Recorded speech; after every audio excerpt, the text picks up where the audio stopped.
Hello guys, જય માતાજી, જય શ્રી કૃષ્ણ। તો તમે જોઈ શકો છો કે આ આપણી નવી પ્રોડક્ટ છે અને આ પ્રોડક્ટ છે વેટ લોસ પાવડર, એટલે કે વજન ઘટાડવા માટેનો પાવડર। અને એ ઘરે જ બનેલો છે, એકદમ નેચરલ છે, હોમમેડ છે। આની અંદર તમારે આ પીવાથી તમને કોઈ પણ જાતનું સાઈડ ઇફેક્ટ નથી થવાનું।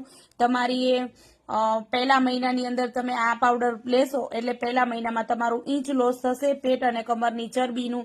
અને તમે પૂરેપૂરો 3 મહિનાનો કોર્સ કરશો એટલે તમને 7 થી 8 કેજી, 8 થી 9 કેજીની આસપાસ તમારો વેટ લોસ થશે। 3 મહિનાનો કોર્સ આવશે, તમારે પૂરેપૂરો 3 મહિનાનો કોર્સ કરવાનો રહેશે। તો તમે જોઈ શકો છો આની અંદર એકદમ નેચરલ જ બધા મેથી છે, અજવાઈન છે, જીરું છે, નમક છે, જે કંઈ પણ આમાં એડ કરવાનું હોય છે વેટ લોસ માટે એ બધી જ આપણે વસ્તુ એડ કરેલી છે। અને આની અંદર આ જે છે ને તમે તમારી કોઈ પણ બીમારી, એટલે બીમારીમાં એવું છે કે તમને ડાયાબિટીસ હોય, બીપી હોય, થાઇરોઇડ